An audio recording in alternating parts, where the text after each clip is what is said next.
Welcome, Annie Collins here for Rosie Studios Creative Club.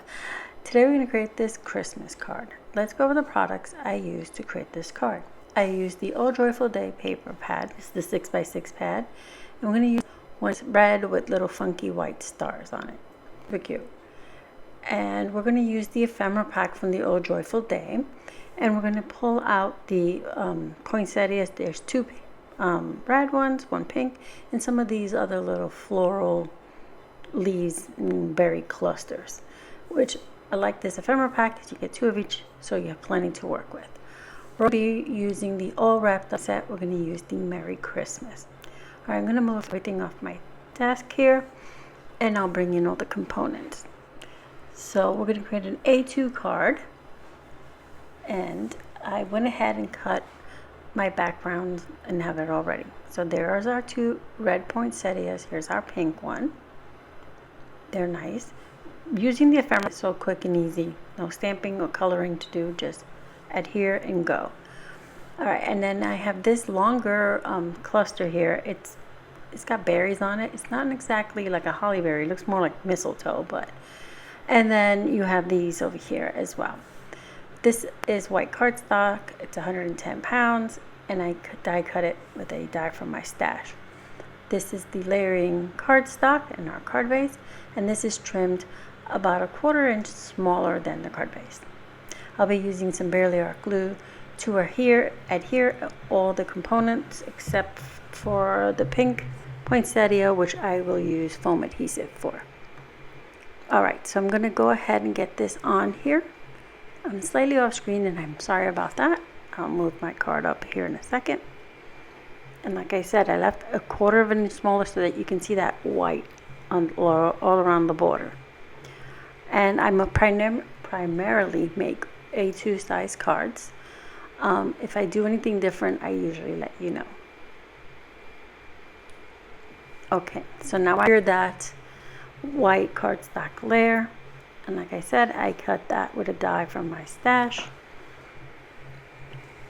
And next we are going to just do a rough layout to make sure everything fits how I planned on our card front, and then we'll stamp our sentiment.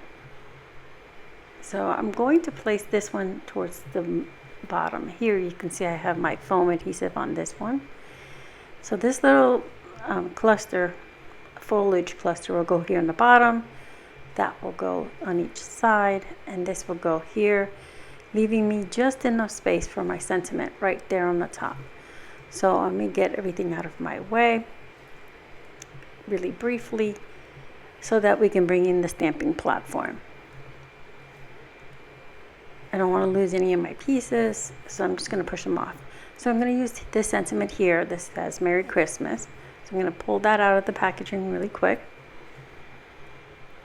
And I'll just place it just quickly, just to make sure, yep, it fits nicely in there, sort of centered, not perfectly because, of course, I'm just laying it there. And we're going to use some VersaFine Onyx Black ink to stamp our sentiment.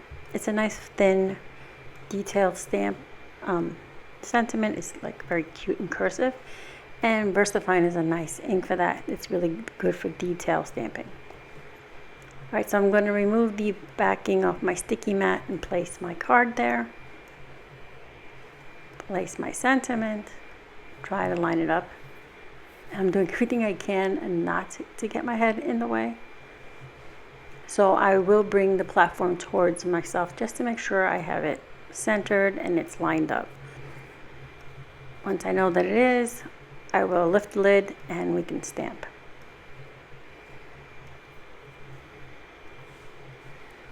And I'm just tapping my ink pad on here, and then I'll gently press my fingers across this sentiment so that it looks crisp and not smushed. I'm going to stamp it twice because I want a nice dark impression of this sentiment.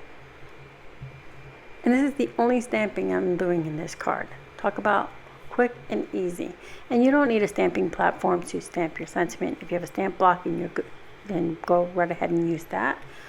I just had this handy, so I'm using that. And like I said, this card comes together extremely quick. The most it took me was about a minute to run through the die cut, the white panel that is layered on top, through the die cutting machine, and that was it. Everything else is done for you. The stamping, the coloring, the die cutting from the ephemera pack, all done for you. All right, so I'm adhering this little foliage thing on the bottom here. I'm trying to do it centered. I'm using the little die cut thing, has so many spaces, so I'm like two in on each side. Now I know I'm centered. And then I will adhere one of the red poinsettia on each side. And at first I'm just putting adhesive in the center. It'll squish out because I'm going to be tucking those other little branches behind it. So I don't want them to stick all the way down, just enough so I can have something to stick those in there. Get the other one in there. And this one I tuck a little too far down, and you'll see me adjust it in a little bit. And now I'm just going to remove the backing from the little foam dots that I have on here. And we'll place that right in the center. Just covering the center of that long branch that we have on the bottom.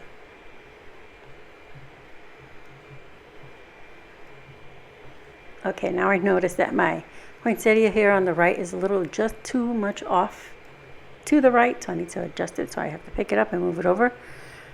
The good thing is I use liquid adhesive, so it gives me a little wiggle room to move things around. And there we go, we're all set. Nope, this is when I realized, oh man, this thing is a little too low. So I just pop it up and pull it up. I just gotta peel it up just a bit here to get it out. Didn't realize it had gone that far down. All right, so then I realized I need a little more liquid adhesive here. Push that down and we're good. Now we're set. Now you can leave your card here, call it done. I like to put a little bling on my card. So I'm going to bring in some gold gems, and I will be adhering those. So I'll put a cluster on the top and some on the sides. I'm just laying these out, see if I like them first. And then I just put a little drop of glue and adhere each gem in place. I'm making sure I have them facing the right way. Once I have the layout more or less how I want it, I know I want one down here. I just don't know if I want it like tucked in more or out. So I'm going to place one up near the sentiment, and then several in that white, that little open space above the pink one. I'm trying to move this one over. They stick more to my fingers than to the paper. Okay, I think I like this placement. So now I'm going to go ahead and grab my wand, my embellishment wand, and some more Baerly Art Glue. So I'll just move the gem over and put a little dab of glue. And that way I know that's where that gem will be glued. And then I'll just move them into place in a second. Just quick and easy. And like I said, you don't have to use gems where you glued them. You need glue to put them down. You can use enamel dots that already have adhesive on them, or other little, things to give that little emphasis. Or nothing at all if that's not your thing. It's not your jam. Don't put it on there. All right, so I'm getting all these on, and they're on, and here we are. We're done. This came together really quick. I love these little florals and all those little, berries and trees. It's just so cute. Again, let's go over quickly what I used. I used the all wrapped up stamp set. We used the Merry Christmas, the All Joyful Day ephemera pack, and the All Joyful Day 6x6 pad. Now the All Joyful Day comes in 6x6 and 12x12. I'm going to link the 6x6 below, as well as everything else I used. Thank you for being here. I hope you've found some inspiration, and I'll leave you with another look at the card.